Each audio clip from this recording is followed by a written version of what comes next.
장기 투자를 한다고 무조건 돈 버는 게 아니에요. 그 머리를 쓰지 않을수록 돈을 벌 확률이 높다. 그리고 10년 정도가 지나면 10억.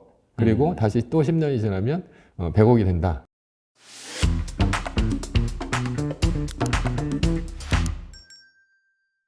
JD 부자 연구소의 조던 김잔석 조자님 모셨습니다. 안녕하세요. 네, 안녕하세요.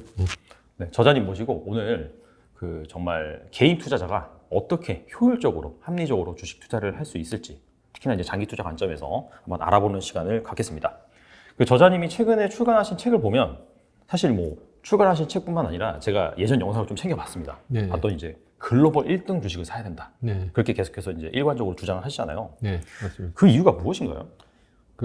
뭐 월급쟁이가 이제 부자가 되려면 저는 이제 간단하게 부자가 되는 방법이 뭐냐, 이제 이게 주식이다 이렇게 보고 있고요. 그리고 왜 그러냐면 일단은 1억을 모읍니다. 예, 간단하게만 얘기하면 1억을 모은 다음에 1억에 대해서 복리 25%, 네. 25%를 10년을 하면 그게 10배가 돼요. 예, 네. 그러니까 1억이 이제 10억이 되는 거죠. 네네. 그리고 다시 1억을 갖고 또 25% 복리로 가면 그게 또 10배가 됩니다. 그럼 100억이. 100억이 되죠. 예. 그러니까 20년만 딱 지나면 그러면 바로 이제 그 1억이 바로 100억이 되니까 네네. 부자가 될 수 있는 거죠. 그래서 뭐 S&P 500 같은 지수가 어느 정도 하냐면 평균적으로 연평균으로 봤을 때 9.1% 정도 돼요. 한 몇 년 기간 연평균인가요? 그냥 뭐 지금 최근 한 10년에서 20년 정도 이렇게 치면 9.1% 정도가 되는데 네네. 배당까지 합하면 이제 10.1% 정도가 되죠. 네네. 근데 세계 1등 주식 같은 경우는 그 연평균으로 봤을 때 공황 정도를 빼면 25% 정도가 나옵니다. 예. 그러니까 그 S&P 500이라는 숫자는 뭐냐면 저는 이제 1등서부터 500등까지 모아놓은 거라고 생각을 해요. 네. 그러니까 뭐 세계에서 가장 좋은 주식을 이제 섹터별로 해가지고 1등서부터 500등까지 모아놨는데 거기에 대한 평균이거든요. 그럼 한 250등 정도가 되잖아요. 그렇죠. 근데 세계 1등은 전교 1등입니다. 그렇죠. 예, 네네. 그렇기 때문에 뭐 최근 이제 애플 같은 경우도 최근 5년간 거의 500% 정도 올랐고요.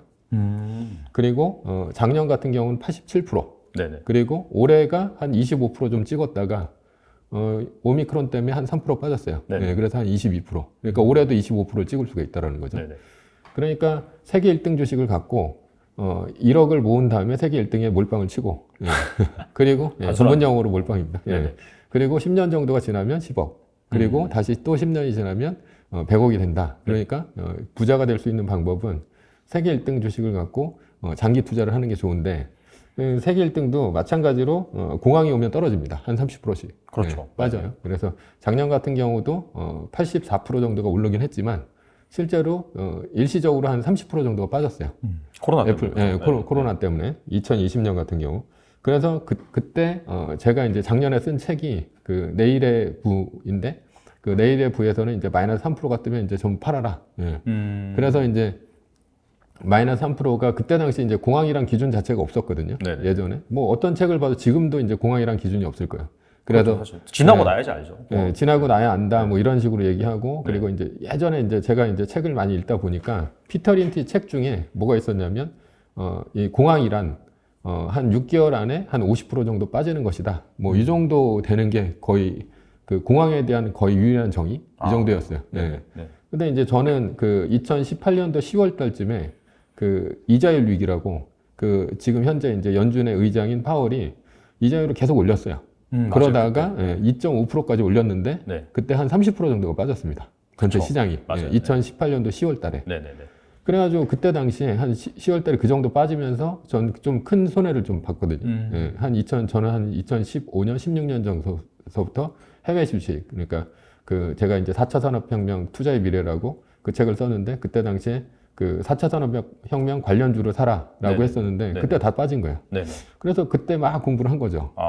공부를 해가지고 왜 이렇게 많이 빠졌을까? 이렇게 봤더니 이게 공황이 아닌가? 이렇게 봤었고 그러면 그때 당시 공황이 그 전에는 뭐가 있었을까 봤더니만 87년도에 블랙 먼데이가 있었고 2000년도에 닷컴 버블이 있었고 그렇죠. 2008년도에 금융위기가 있었고 그 2011년도에 미국 신용등급 위기가 있었어요. 그리고 2018년도에 이렇게 이자율 위기 때문에 한 30% 정도 빠진 거죠. 그래서 그걸 이제 다 분석을 해봤더니 한 달에 마이너스 3%가 4번이 뜨면 나스닥 일간 지수가 네네. 그러면 그렇게 많이 빠질 수가 있는 거예요. 예, 확률적으로 봤을 때. 그리고 일단은 마이너스 3%가 한 번이라도 뜨면 그러면은 한 달 플러스 1일 정도가 지나면 어느 정도 위기는 좀 지나가는 건데 중간에 자꾸만 뜬다. 네네. 그럼 기다리는 거죠, 계속. 예. 그래서 이제 작년에 그런 취지로 이제 그런 식으로 썼는데 그렇게 쓰다 보니까 문제가 되는 게 작년이었어요. 네. 작년 코로나 위기 때 그렇게 하다 보니까 공항이 오면 이제 2달 플러스 1일을 기다리는 거야. 그러니까 중간에 마이너스 3%가 자꾸만 뜨면 예, 그러면 이제 완전히 안전하게 자기는 어느 정도 이제 고점에 팔고 그다음 기다리다가 나중에 그 공항 기간이 끝나면 그 다음서부터 또 들어가면 1등 주식의 25%를 먹을 수가 있는 거죠. 예.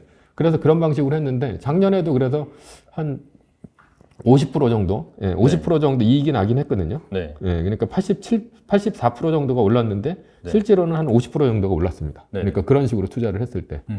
그러니까 사람들이 어느 정도 이제 포모에 빠지는 거야. 이거 올라가고 있는데 2달을 무조건 기다려야 되니까 기다리다가 이게 아닌가? 뭐 이런 식으로 이제 생각이 드는 거죠. 다른 주식은 다 올라가고 있는데 안전하긴 했죠. 왜냐하면 마이너스 3%가 떴을 때가 2월 27일인가 그랬는데 2월 그때 말. 거의 고점이었었거든요. 맞아요. 그다음 계속 빠졌어요. 예, 3월 그래서 달에. 3월 한 18일 그때가 완전히 저점이었었고 그 다음부터 이제 V자 반등을 했는데 2달 플러스 1일을 기다리니까 너무 오래 기다리는 거예요. 그래서 이제 제가 요번 책에서 이제 뭘 했냐면 리밸런싱과 이제 말뚝박기를 했는데 리밸런싱은 뭐냐면 2.5% 빠질 때마다 10%씩 파는 거예요. 예. 그러니까 평소에도 얘네들이 이제 주가가 어떤 식이냐면 세계 1등이나 아니면 지수 같은 경우가 잘 빠지질 않거든요. 네네. 그러니까 뭐 테슬라 같은 경우는 좀 어떻게 보면 좀 좋은 주식이긴 하지만 약간 밈 주식 비슷해요. 떨어질 때 아직은 확 약간 좀 빠집니다. 성숙기는 아니어서 그렇죠. 네. 변동성이 크죠. 네. 얼마 전에 이제 뭐 일론 머스크가 이제 판다고 했을 때도 하루에 거의 한 13% 가까이 빠졌거든요. 13.99%이 정도 빠졌으니까 그러면은 리밸런싱이 통하질 않아요. 너무 갑작스럽게 빠지니까. 근데 1등 주식이나 아니면 세계 뭐 ETF, 뭐 S&P 500이라든가 나스닥 100 같은 경우, QQQ 같은 경우는 떨어질 때 조금씩 떨어집니다. 그러니까 2.5% 빠질 때마다 10%씩 팔아요. 그러면 어떻게 되냐? 25% 빠졌다 그러면 나는 현금을 100% 쥐고 있는 거죠. 그리고 얘는 이제 다시 살 때는 언제냐? 다시 2.5%가 두 번, 그러니까 5% 정도가 올라가면 그때 사는 거예요. 그런 것들을 이제 시뮬레이션 해봤을 때 성공 확률이 굉장히 높습니다. 그리고 포모에 빠질 확률이 별로 없고, 그리고 뭐 삼성전자 같은 경우도 고점 대비 한 30% 빠졌잖아요. 네네.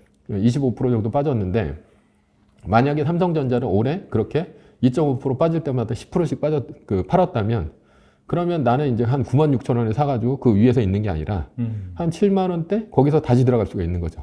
예. 그러니까 얘네들이 오히려 25%보다 더 이제 많이 벌 수 있는 그런 상태가 되는 게 그 요번 이제 제가 그 작년 책을 업그레이드한 마이너스 3%를 업그레이드한 책이 된다라는 것이고 그리고 1등 주식을 그래서 제가 1억까지 모으고 그 복리로 10년 그리고 다시 복리로 25%씩 10년을 하면 100배까지 벌 수가 있는데 그 여기에 대해서 이제 그 뭐 저만 그렇게 투자를 하는 게 아니라 뭐 버크셔 해서웨이 뭐 여기서 워렌 버핏 이런 분들도 그렇게 투자를 하고 있어요. 예. 왜냐하면 버크셔 해서웨이의 그 13F 거기 자산 현황을 보면 네네. 애플이 51%거든요. 비중이요? 네, 비중이. 그리고 4개 주식이 88%입니다. 예. 그러니까 첫 번째가 코카콜라인데 네. 이분은 이제 어떻게 매매를 하시냐면 1987년도 블랙먼데이가 터졌을 때 88년도에 코카콜라를 샀어요. 그러니까 많이 떨어진 다음에 사는 거죠. 네네. 그리고 1992년도에 그 대부 조합 위기라고 해가지고 그때 저축은행들이 굉장히 많이 망했거든요. 네네. 그때 그 아메리칸 익스프레스 카드를 샀죠. 네네. 예. 그러니까 그때도 이제 저축은행이 안 좋았을 때 카드를 산 거고. 그리고 2008년도 금융위기가 터진 다음에 2009년도에 뱅크 오브 아메리카를 삽니다. 네네. 예. 그때도 이제 금융위기가 터졌으니까 금융이 이렇게 봤는데 요분이 2016년도에 애플을 샀습니다. 2016년도에 사면서 애플의 비중이 51%가 돼요. 그거보다 적었는데 애플이 계속 커나가다 보니까 최근 5년간 한 거의 5배 가까이 올랐다고 그랬잖아요. 네네. 그렇게 되다 보니까 비중이 너무 커지는 거죠. 그리고 이제 이 사람이 그래서 뭐 요번에도 이제 13F를 이제 발표를 하긴 했는데 실제로는 뭐 사람들은 어디에 잘 주목을 하냐면 코카콜라나 애플 이런 쪽에 주목을 안 하고 나머지 0.1% 산 것들에 주목을 많이 해요. 그러니까 이 사람도 급등주를 사긴 사거든요. 그러니까 네네. 좀 미래를 보면서 네네. 비아디도 사고 모두 네네. 사고 하는데 뭐 친환경 주식도 사고 그러죠. 근데 그 사람 자산에 비하면 거의 미미하다라는 거예요. 예. 그렇기 때문에 이 사람은 거의 대부분을 1등 주식에 투자를 한다. 이렇게 볼 수 있고요. 그러니까 애플에다 그렇게 55%에 투자를 하고 있으니까. 네네. 그리고 어차피 코카콜라나 아메리칸 익스프레스나 이런 쪽은 늘리질 않아요. 비중을. 그러니까 옛날에 사놓고 그냥 있는 거죠. 이 사람 죽을 때까지 뭐 네네. 10년 이상 보유하지 않을 거면 사질 말아라. 뭐 이런 얘기를 했잖아요. 그렇죠. 네. 그래서 그 워렌 버핏 같은 경우도 당신이 죽을 때쯤에 얼마만큼의 주식을 사고 팔고 해야 되냐라고 했을 때 한 20개 정도면 충분하다고 그랬어요. 네네. 그러니까 그 사람이 지금까지 살아온 와중에 세계 1등이 한 20번 정도 바뀌었다. 이렇게 보시면 되는 거고. 그리고 찰리 먼거 같은 경우는 한 3번 정도만 사면 된다. 예. 그러니까 뭐 어떻게 보면 개미 투자자들이 시간도 별로 없잖아요. 없죠. 시간도 별로 없고, 그리고 이제 국내 주식을 하는 사람들을 보면 아침 9시에 시작을 해가지고 한 3시 반까지 그 국내 주식 장을 지켜보느라고 거의 이제 딴 시간을 못 씁니다. 예. 전업 투자자 같은 경우. 그리고 그 다음에는 사고판 종목들을 또 분석을 해요. 한 뭐 저녁 6시까지. 그런 다음에 한 9시나 10시까지 또 이제 따로 공부를 합니다. 뭐 차트 공부를 하고 뭐 이렇게 하는데 네네. 저는 이 책에서 이제 얘기를 하는 게 일단은 공부할 게 없습니다. 왜냐하면 거의 모든 책들이 네. 주식 종목을 찍는데 모든 부분을 할애를 해요. 어떤 주식을 사느냐. 그렇죠. 예. 그렇죠. 네. 어떤 주식을 사느냐에 대해서 할애를 다 하는데 네. 그렇게 할애를 할 필요가 없는 거예요. 1등을 사면 되니까. 1등만 사면 되니까. 그러니까 1등 사고 1등이 만약에 떨어진다. 1등 주식은 망할 이유가 없습니다. 왜냐하면 1등 주식은 만약에 떨어질 것 같으면 2등과 순위가 바뀌어요. 그러니까 2등하고 순위가 바뀌면 나는 갈아타면 되는데 그때는 50대 50으로 갈아탑니다. 네네. 그리고 얘가 1등이 2등을 이제 추월을 했을 때 그때 50대 50으로 갈아타고 만약에 2등이 만약에 1등과 시가총액에서 10% 이상 벌어졌다라고 하면 그때는 이제 파는 거예요. 그리고 1등으로 갈아탑니다.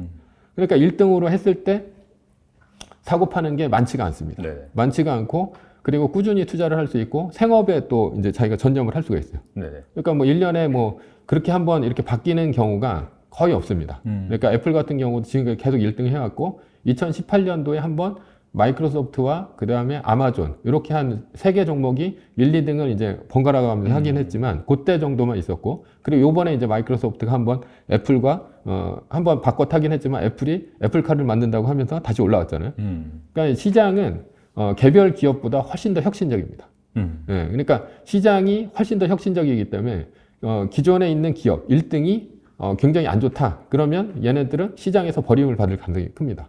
그래서 2000년대 초반 같은 경우도 GE 같은 경우가 1등이었는데 지금은 완전히 거의 휴지 조각이 돼버렸죠. 그래서 뭐 분할을 한다 뭐 어쩐다 그러는데 장기 투자를 한다고 무조건 돈 버는 게 아니에요. 예. 그러니까 저는 이제 주식 투자를 하면서 머리를 쓰지 않을수록 돈을 벌 확률이 높다. 이렇게 얘기를 해요. 그래서 네. 시장 효율 가설이 그거잖아요. 그러니까 시장에서 모든 가치는 다 포함이 돼 있다라는 것이고 그리고 지수 투자를 하는 게 제일 망할 확률이 적은데 그렇죠. 지수 투자하는 것보다는 네. 1등 주식이 지금까지 역사적 평균으로 봤을 때 한 25% 정도 되기 때문에 훨씬 더 돈 벌 확률이 높다는 거고 그걸 통해서 장기 투자를 할 수 있는 거고 그리고 얘네들은 망할 확률이 없다. 네. 그리고 한 20년 정도만 투자를 하시면 꾸준히 투자를 하셨을 때 그것도 절대적으로 큰 비중으로 투자를 하셨을 때 부자 될 확률이 굉장히 높다. 이렇게 보고 있습니다. 네. 네. 좀 정리를 하면 이게 사실 뭐 코로나 같은 그런 상황이 발생을 했을 때 되게 특이한 케이스예요. 보통 이렇게 급락장이 발생을 하면 어느 정도 이제 좀 물결을 타다가 바닥을 다지고 나서 반등하는 게 일반적인데 지난번 같은 경우에 V자 반등을 했죠. 네. 그러다 보니까 기존에 이제 약간 매매 스타일을 약간 수정하셔서 2.5%씩 빠질 때 네. 고점 대비 2.5%씩 빠질 때 이제 10%씩 어느 정도 비중을 줄여 나가고 네. 그 다음에 어느 정도 이제 다시 반등이 두구간, 나왔을 때 예. 그렇죠. 5% 정도 반등이 나왔을 때 그때부터 이제 비중을 이렇게 그때 늘려나간다. 다시 다 들어가는 거예요. 그때 그렇죠. 팔았던 거는 다 네네. 들어간다. 네. 네. 그렇게 보시면 되고. 그래서 그렇게 한 부분이고 네. 그 다음에 1등 주식을 투자한 이유가 결과적으로 그 주식 투자에 있어서 가장 안전한 게 지수 투자인데 네. 근데 또 1등 종목이랑 지수랑 비교를 해보면 1등 종목이 지수에 비해서 아웃퍼폼 하잖아요. 네. 그렇기 때문에 이제 1등 주식을 하는 게 맞다라고 하는 거고 그 다음에 그 전제는 시장은 효율적이다. 효율적 가설이 내재돼 있어서 사실 시장이 미래 혁신이라든지 그런 걸 다 알고 가기 때문에 1등 주식은 갈 수밖에 없다. 그리고 만약에 1등이 좀 경쟁력이 뒤처진다라고 한다면 2등으로 스위칭하는 내지는 뭐 5대 5라든지 그런 구체적인 방법은 제가 좀 이따 좀 구체적으로 한번 여쭤볼게요. 알겠습니다. 그렇다면 사실 제가 이제 그 부분이 되게 궁금했거든요. 그리고 가장 많이 나온 질문이 그 부분일 거예요. 앞으로 1등이 지속된다는 뭐 추세 추종 거기에 대한 편견이 아니냐라고 이제 분명히 그런 질문을 많이 받으셨을 거라고 생각을 하는데, 근데 뭐 사실 아까 말씀하신 것처럼 2등이랑 스위칭을 한다라고 하면 또 그것도 아니겠네요. 예, 그렇죠. 예, 그러니까 1등이 그러니까 혁신적인 기업이 아니면 1등이 될 수가 없어요. 예. 그렇겠죠, 사실. 예, 그러니까 뭐 네네. 추세 추종도 아니고요. 어차피 이 작년에만 하더라도 그 미국에서 풀린 달러가 한 4조 달러 정도를 풀었어요. 그렇죠. 그죠? 네. 예, 양적 완화를 하면서. 그리고 올해도 뭐 인프라 투자를 한다. 그래가지고 또 한 1조 2,500억 달러를 풀었고, 그리고 초반에도 뭐 실업급여를 준다 해가지고 2조 달러 정도를 풀었는데, 2001년도에 이제 WTO에 중국이 가입을 하고 나서 얘네들이 외환보유고를 쌓았거든요. 그래서 한 20년간 세계 거의 뭐 아웃퍼폼을 하면서 그 성장률을 그렇게 하면서 쌓았는데 20년간 쌓은 그 외환보유고가 얼마냐면 3조 달러입니다. 근데 미국이 한 번에 작년에 4조 그리고 올해 거의 4조를 풀면서 8조를 푸는 거예요. 그러면 예, 그 많은 그 돈을 풀었을 때 그 돈이 다 어디로 가냐라는 거죠. 그랬을 때는 거의 미국으로 갑니다.